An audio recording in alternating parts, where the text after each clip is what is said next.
mbokk yi asalaamaaleykum ñu ngi leen di nuyu di rafetlu seen ànd ak ñun télévision Futur Média di leen dalal jàmm ci seen i xibaar li ci penc mi ak ñun Mame Fatou Ndoye maa ngi lay nuyu Mame Fatou. actualité bi mbokk yi bokk na ci wàllug association yi Sénégal ci wàllu consommateur ci bëccëgu tey bi nu ko jagleel consommé gi ñoom la ñu bëgg ci kay jiite ji ëllëg réew mi mu daal di jublu ci nu mu gën a gaawee ci wàññi njëg yi naka noonu taxawal observatoire bokk na ci matuwaay yi nu sàkku ci moom liggéeykat yi hôpital Grand Dakar xëy tey ji lay toogaanu kër ga la ñu bëgg mooy comité de santé ba ñu jëlee ko fa waa CUSEMS si ñoom jàngalekatu moyen secondaire gis ne Abdoulaye Wade fu laalul njàng mi Sénégal li waral waxin wi mooy seen ndajeeg moom daa jurul lu bari ci seen i tawat jugi mbalit ci digg Ndakaaru tey jilee gréew viola ñaari weer la ñuy sàkku ne ay payoor ñoom waa Veolia wàllu xibaar na ci bokk pàcc bi nu jagleel boobaak léegi xibaar yi ñeel citoyen bi muy citoyen lambda tey Ousmane Sène la ñuy waxtaanal mu nga dëkk Pikine tali bu mag commando la woon di militaire invalide am na juróom fukk ak ñett ci at juróom benn di xalima mam yàlla waaye nag jafe-jafe la nekk ci dundam bu sañoon président bay ñëw jàppale militaire invalide yi tàggat yaram ak soxna Mame Fatou gëstu tey bi ñu ngi ko jagleel brutalité policière bëccëgu tey gi ñu ko jagleel ci àddina alkaati yeeg doxalin wi ba ci léeg-léeg mitital geek dal gi ci askan wi foofee am nañu fa gan Seydi Gassama la jiite Amnesty Sénégal.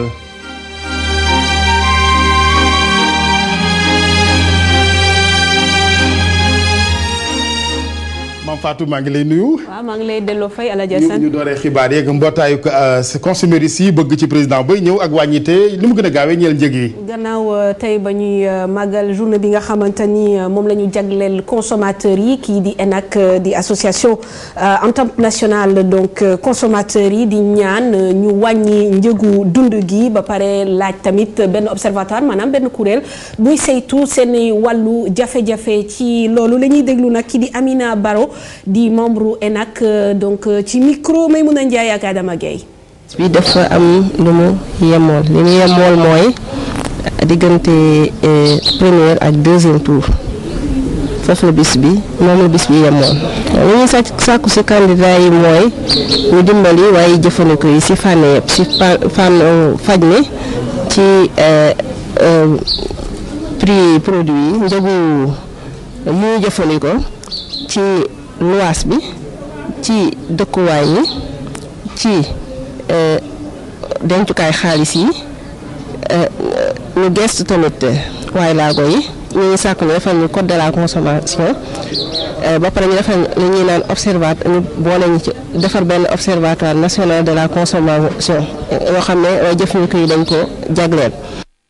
ñu ñëw ci wàllu politique Mame Fatou yaa ngi ci jokkoo beeg Ibrahima Kane moo ànd ak mbërëm fal 2012 Abdoulaye Wade. ñuy wax ak yéen ñoom ñu ngi ci yoon bi di ñëw fii ci Dakar gannaaw ba ñu demee Kaffrine ak Kaolack Ibou Kane lan nga ñu mën a wax tey ci campagne électorale u candidat Abdoulaye Wade. comme ni nga ko waxee candidat maître Abdoulaye Wade di mbëru waa fal 2012 kon tey jii mu ngi woon ca Kaolack ak Fatick. doxu tayam bi nag ñetti étape lañ ci mën a jàpp bu njëkk bi ca Kaolack mu ngi doon dajee ak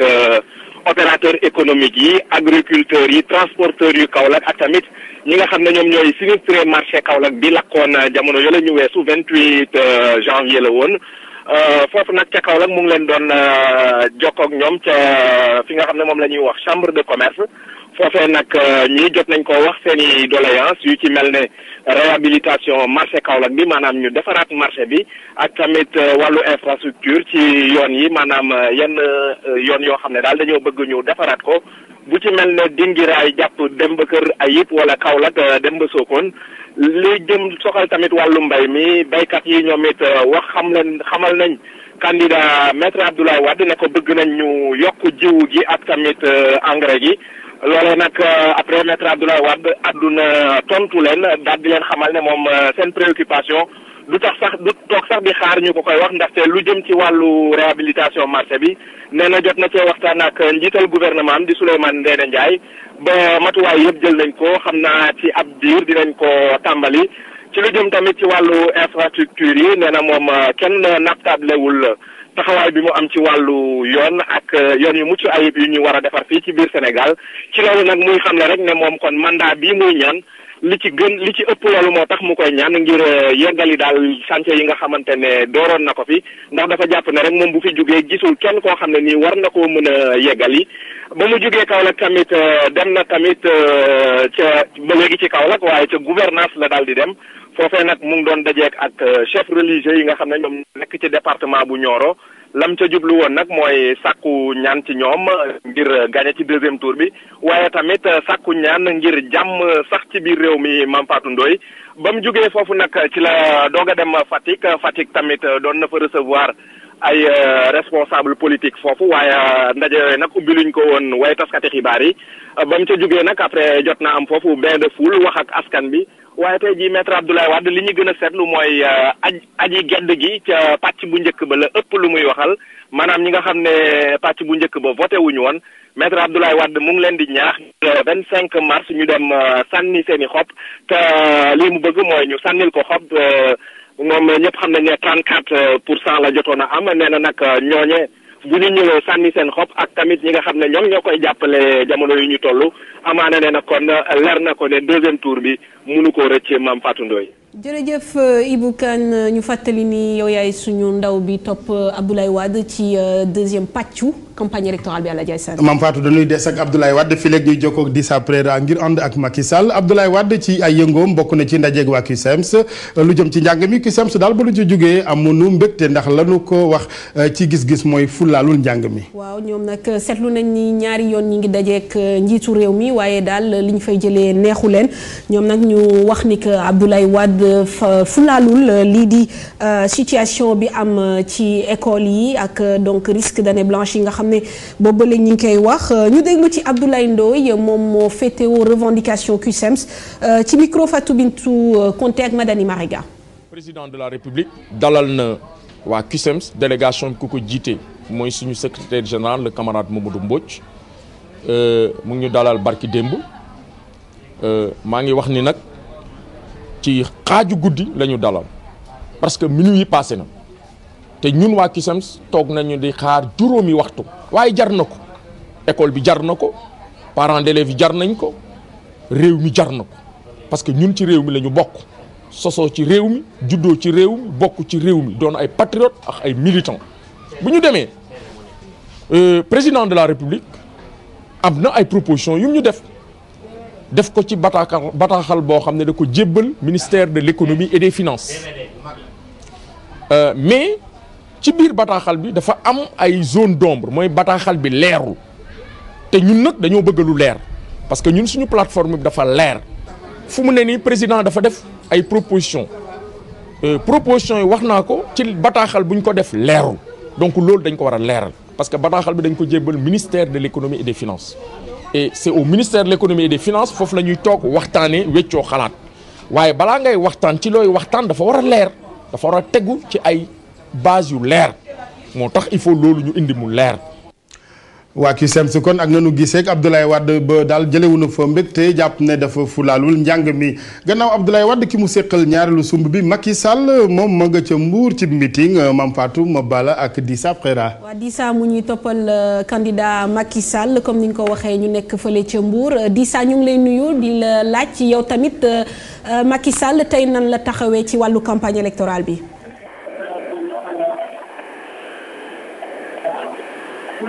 bu baax Dissa yaa ngi ñuy dégg.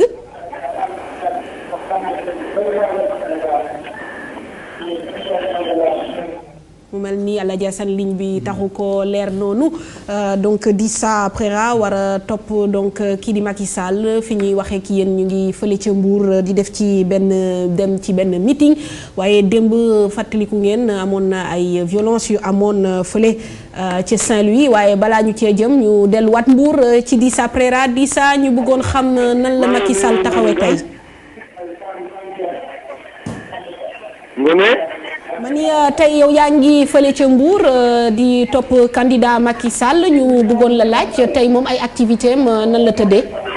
waaw kay jërëjëf Ngoné ñu ngi fii ci meeting bu Mbour meeting bi mën nañu jàpp ne waa coalition Benno ak ñoo ko organisé la coalition Bokk Yaakaar ku xam Mbour nag xam na ne mooy fiefu parti socialiste nit ñi nag bëri nañu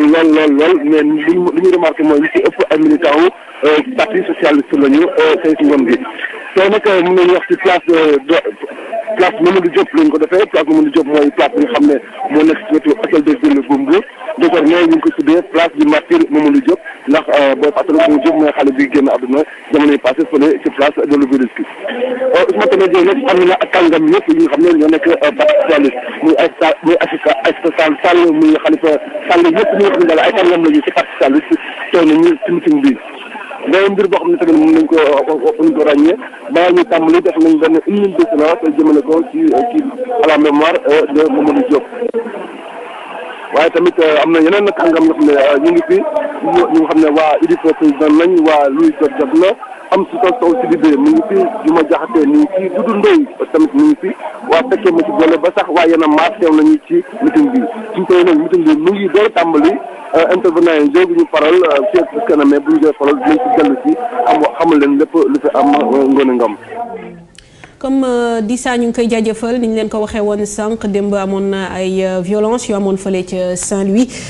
bu suñu réalisateur yembe ñu gis image yi nga xam ne convoi candidat Macky Sall moom la ñenn ci nga xam ne ci fal 2012 la ñu bokk donc attaqué fële ca Ndar suñu reporter yi nag nekkoon foofu sur place di leen wan image yi nii muy donc ay xeex yoo xam ne amoon na entre partisans wu Macky Sall ak yu fal 2012 ci beneen wàll fële ca district u Grand Dakar ay sitting yu fa amoon ak morso yu xonq yu liggéeykat yi yore ngir donc ŋàññ li nga xam ne mooy gestion financière district boobu Mansour Thiam nag moom ci personnel bi la bokk ñu déglu ay ñaxtoom ci micro Adia Talla ak Germaine Dior. bi fi comité bi ñëwee la ñu am rupture de médicament ndax bi fi comité bi ñëwee li ñu njëkk a def mooy brouiller système informatique bi parce que boobu dañu liggéey xaalis bu bari médecin chef bi fi nekkoon ñu affecté ko ñoom bi ñu ñëwee dañu brouiller système informatique bi loolu déjà ku ko def rek sa affaire louche na ñu ne déet ne waaye ñu daal di supprimer dépôt médicament yi dépôt médicament dañ ko supprimer carrément fi may wax ak yow nii pharmacie baa nga ne boo fa demee amul dara dem nañu ba nga xam ne fi ñu toll nii janvier ak février bii ñu nekk nii ASC ñi nga xam ne agent communautaire yi nga xam ne si hôpital bi la ñu dépendre moo leen di fay ñoom fayeeku wuñu bu daree ñaari fan dinañ ko bank bu daree weer dinañ ko bank waaw pour régler suñu situation hôpital. kooku nag di Koumba Camara donc nekk ci personnelu district Grand Dakar ci wàllu bitim réew kii di Thomas Lubanga tey Cour pénale internationale daan ko gannaaw ba nga xamante ni moom dañ ko accusé mu doon jël ay xale yu ndaw di leen boole ci wàllu guerre moom nag ex chef de guerre la moom nag tey unanimité la ko juge yi daane ñu déglu récit bi nga xamante ni Nafissatou Sila defal nañu ko. li tàmbalee ci 1er septembre 2002 ba 13 août 2003 ki di Thomas Lubanga dafa jëloon ay xale yu góor ak yu jigéen yu tollul ci fukki at ak juróom dugal leen ci benn guerre ci biir dëkk bi di République démocratique bu Congo. conflit boobu moo ngi opposé woon waa force patriotique pour la libération du Congo te Thomas Lubanga jiite woon ko ak armée populaire congolaise ak yeneen way fippu tey jii Lubanga Cour pénale internationale teg na ko ay daan. moom ak ñi ko sekkoon dañu laloon benn plan ngir taxawal benn armée bu mag ngir mën a contrôler Ituri bi yépp ci wàllu politique ak ci wàllu militaire. Thomas Lubanga farlu woon na loolu ci recruter ay xale dem na ba jël leen def leen ay garde du corps pour moom ak ay ñoñam. juge yi di Adrienne Fulford Elisabeth Odio Benito ak René Blattman ñoom nag nangu nañu lépp li procureur indi comme preuve contre kii di Lubanga. Thomas Lubanga ñoo ko transféré ci prison de La Haye depuis le 17 mars 2006 gannaaw ba ko waa Cour pénale internationale délivré woon benn mandat d'arrêt international fi ñu toll nii nag yeneen ni fukk ak ñeenti accusation ñoo ngi ko fay xaar foofu ca CPI. Nafissatou Sila ñu koy gërëm Mame Fatou tey mbir mu doy waar yéeme ca Sandaga yàlla baax fekkuma fa jaan ju génn bëccëgu ndara kàmm ca foofe Sandaga fii ci Ndakaaru. xam naa soo fa nekkoon moom kenn waxatu ko donc muy jaan bu ñu découvrir ci benn oto incident bi nag comme ni nga ko waxee am fële ca centre ville kii nag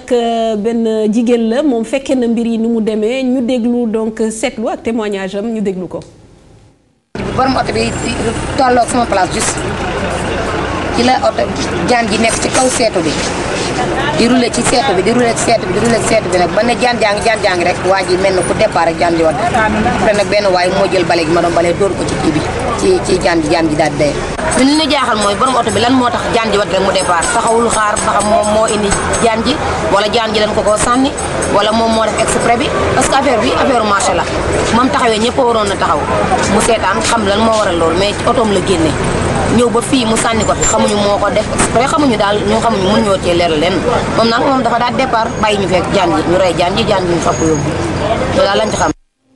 li ci gën a am solo daal mooy jaan gi dee na waaye mbir mu doy waar a ngoog. en tout cas ñu félicité Pape Mor Gueye borom caméra bi ndax bu doon vieux du ñu am ci image yi waaye gannaaw sacrifice humain léegi ay jaan bëccëgu ndara kàmb Mame Fatou le 25 mars gaaw wees. deex na dakk Mame Fatou Ndoye la woon ak ñun ci actualité bi ñu del si Sandaga ak mbalit mi ne juux Ndakaaru centre ville bi ndax grève waa Veolia ñaari fan a ngi le ñoom nag ñaari weeri payoor yu nu gisagul ak yi gët moo waral seen ak mer commerçant yee ñaawlu mbalit maak na mu fa ne jug fa ñoom borom wata it naka noonu reportage Chérif Dia Youssou Baro. xet gu xeeñ mooy sonal ñay xëyee Ndakaaru ak ña fa dëkk démb ba léegi centre ville bi ni mu mel jéggi na dayoo ay jalu mbalit fu nekk li ko waral mooy liggéeykatu Veolia yi ñoo bank seen loxo di sàkku ci seeni njaatige mu fay leen ñaari weer yi mu leen yoreel ci salaire. yàgg na ñu ngi revendiquer suñuy droit alors que ñun kenn embauché ñu contrat d'émission la ñu yor en même temps encore condition yi ñuy liggéey dafa metti de plus que ak respecté wuñu travailleurs yi de plus que encore dañuy menacer encore chaque fois boo liggéeyul ñu dàq la. banque gi waa Veolia banque seen loxo tax na mbalit mi dem ba muur benn pàcc ci tali yi poubelle bi moom fees na dell bay tuuru ba tax na mu bloqué circulation bi ci avenue Lamine Gueye commerçant yi ñoom jaaxle di tiit ci seen wér-gi-yaram. soriwuñu ak pôle mbalit bi daf ñuy déranger daf ñuy gêner. bu dul poussière bi du ma wax sax ci affaire marchandise yu ñuy am mais ñun suñu santé bopp dañuy sëqër dañuy étouffé bon pas étouffé mais tout le temps yaa ngi soj poussière baa ngi ñëw. yi mën a joxe feebar typhoïde bi mbalit bee koy andi saleté bi tuberculose bi même chose bon. ku ne war na garaw ci réew mi ba mu des mbalit moom mooy li gën a gaaw pour rey nit parce que mun na la bañ a rey complètement léegi mais mun na la jural loo xam ne ci feebar. bu ñu dimbalee ñi nga xam ne ñoo leen di liggéeyloo ñu leen mën a juboo ak ñoom. ban mën a liggéey ak ñoom daal moom la ñuy ñaan daal. yoo xam nga li ci mbalit. mbalit alors que dafa doy waar daal c'est-à-dire moom li gën a doy waar ci àdduna. léegi nag conditions yëpp ñu di ko dund muñ ko mais encore te mënuñu satisfaire looloo tax actuellement ñu arrêté suñu liggéey. mbalit mi tax na dëkk Ndakaaru neexul démb ba léegi waa Veolia di sàkku ñu fay leen buñ ko deful ñoom duñ an mi mbalit mi nag suñ ko anul li muy jur ci loraange rawatina ci wàllu wér-gu-yaram dina rëy lool. Chérif jërëjëf ñu dem université Cheikh Anta Diop mbokk yi ak ña fa daa fay étudiants yi jamono yooyee payeur xam ngeen ni ab diir a ngi lay jaaratuñu ci ñoom ngir pay gi ndax dañoo yóbbu bourse étudiants yi ci banque loolee nag jural leen ak loraange fukki weer a ngi fayekuunu ña nga bëgg nag ñu dugal leen ci fonction publique bi ne ay liggéeykatu nguur gi démb ña nga woon dajaloo ca direction des bourses Maymouna Ndiaye Adama Gueye. bourse étudiants yi ñu jaarale ci banque yi nag bokk na ci li indi ay gàllankoor ci liggéeykatu université yi ñoom nag toll ci 23 lenn rek la ñuy sàkku fi mu toll mooy ñu jox leen seen fukki weeru payoor. dañuy waxoon ñun dañuy recruter dans la fonction publique loolu la ñu waxoon loolu moo tax ñun gën accepter ànd ak banque bi jàppale ko pour liggéeyam sotti. xaalis bi fu mu toll nii ministre bi joxee na accord am ba décision bi génn mais boobu léegi benn papier bu ñu uti pour au moins ñu xam kan moo ñu war a fay jusqu'à présent ce problème n'est pas réglé vraiment loolu def ñu inquiété. juróom-ñaari at ci ren ñuy liggéey ak université bi tey jii ñu ngi sàkku ci nguur gi mu dëgëral seen taxawaay ci wàllu liggéey te teg ko ci yoon. juróom-ñett la ñu woon ñoom ñoo si gën a yàgg te ñoo bu ñu leen recruter sax yàggul te loolu dañu waxoon dañ koy def si ñaari phase. mais boobu léegi nag gis nañu ça traîne mu ngi xamul te ñu leen ñoo bokk même liggéey bu ñuy def. gannaaw loolu sàkku nañu tamit ci ñaari candidat yi jongante ngir jël bopp réew mi ñu taxaw ngir saafara seeni jafe-jafe. lu ñu ñaan ñun mooy ñaari candidat yi à la présidence ñu ngi leen di ñaan ñu ñëw ñu waxtaan ak ñun ci suñu sort parce que mënuñu servir Sénégal pendant 7 ans ci liggéey boo xam ne bu metti fay nañu étudiants yi fii ñoom gis nañu liggéey bi nu mu méttee ba pare boobu léegi amul koo xam ne mun na ñëw taxaw wax ak ñoom ñi ñaan candidat yi ñu woo ñu toog sur table ñu discuter sérieusement sur la question. père yi di ñaan seen njiit di Amadou Tidiane Ba saafara ci nu mu gën a gaawee seen i tawat. looloo waral teewoon nañ ci kër gi toppatoo wàllu bourse yi ngir amal ab waxtaan ak njiit la ba déggoo mën a am. ñu yegg si ci pàcc bi nu duppee mbokk yi boobaak léegi citoyen lambda tey nag ki nu leen di xamee leel Ousmane Sène lay wuyoo Pikine tali bu mag lay dund ak njabootam nekkoon ancien commando daal di am juróom-benn di doom juróom fukk ak ñett ci at ci la toll moom ancien militaire bi ay jafe-jafe ci wàllu dund bu sañoon président bay ñëw jàppale militaire invalide yi ngir gën a xamee ak moom ñu ànd ak Fati Dieng ak soxna Atanaax Ba. metti na ma nit ki nga xam ne yow nit ñi ngi opté pour nekk avocat. pour nekk leneen ak leneen yow nga ne man dama bëgg a défendre sama pays nga dem di défendre sa pays ba ndogal dal la ñu génne la ci génn bi nga xam ne neexu la. Pikine tali bu mag ci gox bi nekk ci banlieue bu Ndakaaru fi la Ousmane Sène ak njabootam dëkk Ousmane nekkoon militaire waaye ci atum 1982 ci la ñu ko gaañ ci bët ca yooye jamono ay atam toll ci ñaar fukk ak juróom. Man j'étais en Casamance, j'ai fait la Casamance, j'ai fait la Gambie aussi. Mais malheureusement, ben jour, le football au cantonnement, j'étais le numéro 9 aussi. C'est le football, nous dormons bal si bët xeer jógaale dugg sama bët def ci un trou maculaire. ay at gannaaw boobee accident armée mujjee bàyyi kii di Ousmane mbetteel ak tiis tax muy laaj ndampaay. bi muy dugg armée dañ dem saytu sama yaram. bana ma kat seen mi apte na kon normalement bu ma gaañoo dans l'armée bu may génnee dañu war a saytuwaat sama yaram na ma kii lii tax ñu libéré ko. dama doon bind le président de la république Abdou Diouf pour sama problème na ko parce que man dañ ma libéré sans me passer devant la commission de réforme c'est anormal kon il faut ñu defal ma pension ci laa topp di xeex ba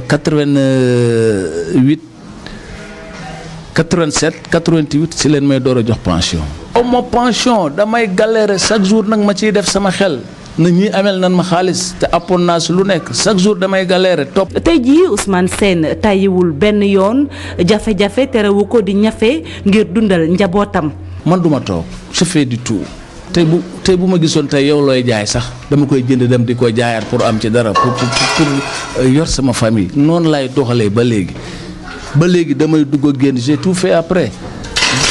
def naa fi tailleur bi ma génne armée dem naa def tailleur xool boobu autant tu sais tailleur doxul woon ma laissé tailleur bi mu jigi may dem ci usines yi di def ay journalier 2 semaines 3 semaines taxale sob naa fi sax ba dajale fi benn somme ba dem fi en Allemagne aussi. ay bëgg-bëggu Ousmane Sène bokk na ci ki nar a jiite Sénégal ëllëg gestu militaire yi am ay jafe-jafe. loi bi la ñu war a changer parce que maanaam jamono dafay changer di dem.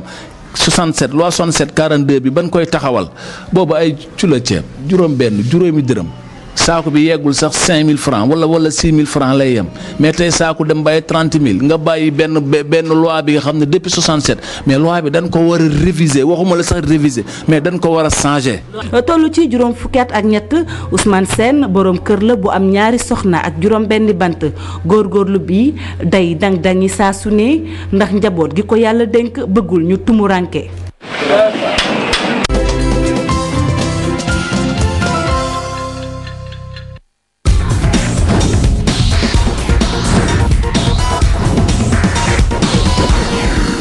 egsi ak yéen ci wàllu sport Mame Fatou bismillah. waaw ñu doore ko ak match bi nga xam ne olympique yi ñu ngi koy waajal fële ca États-Unis donc war a dajeek Mexique fukk ak juróom-benn joueurs locaux nar ci bokk loolu nag li ko waral mooy internationaux yu bëri duñu mën a libéré wu ci date FIFA nga xam ne match bi fi ñu koy joué correspondre ak calendrier FIFA mais nag boo seetloo ba seet aussi am na lu ci am solo mooy équipe nationale boo xam ne dinañ ko mën a tabax ak ay joueurs locaux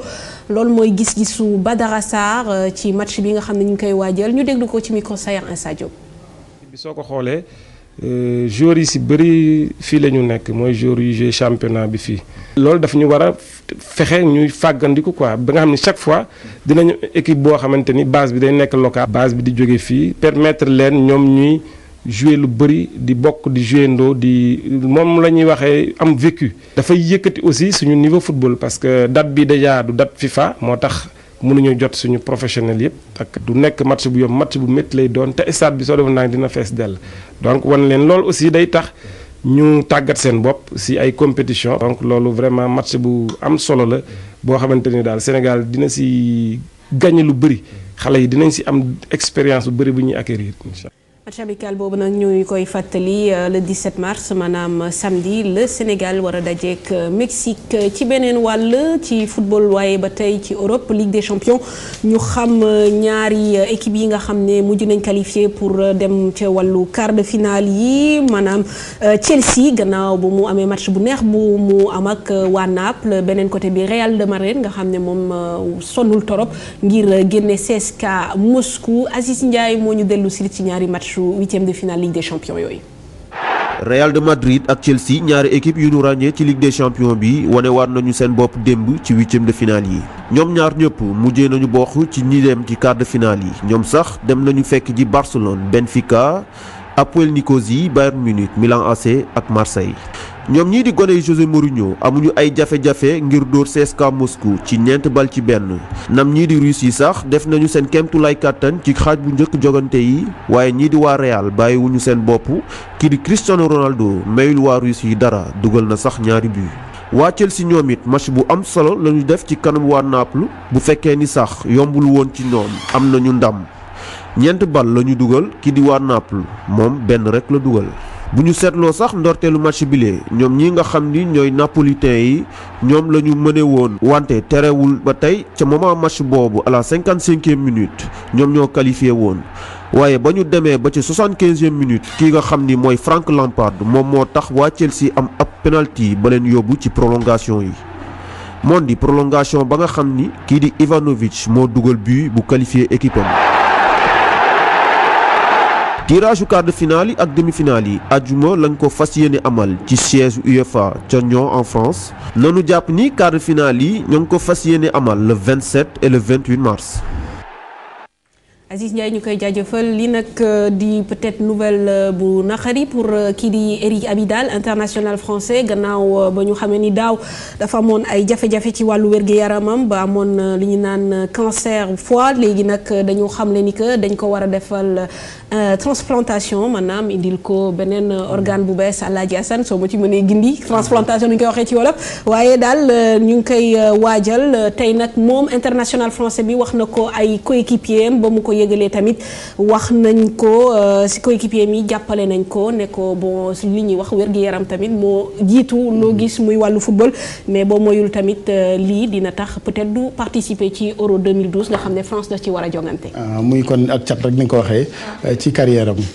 jërëjëf Mame Fatou Ndoye ñu yegg seeg mbokk yi ci focus bi du jagleel tey brutalité policière moom la àddina yi waxtaanee fitna gi tukkee ci ñenn ci takk der yi ak doole jeeg li nga xamante ni mooy xoqatal ak toroxal gi ñu ci boole leen seen ab liggéey loolee nag ñu bari ci askan wi di ko métitlu fii ci Sénégal étudiant syndicaliste citoyen lambda politique bi ñëpp gis na daal du doxalin bu jaar ci yoon ci kanam tuuti dinañu ci ànd ak ki jiite bànqaasu am ne si fii Sénégal Seydi Gassama gannaaw reportage Adiya Talla Germaine Ndiokh lay doon.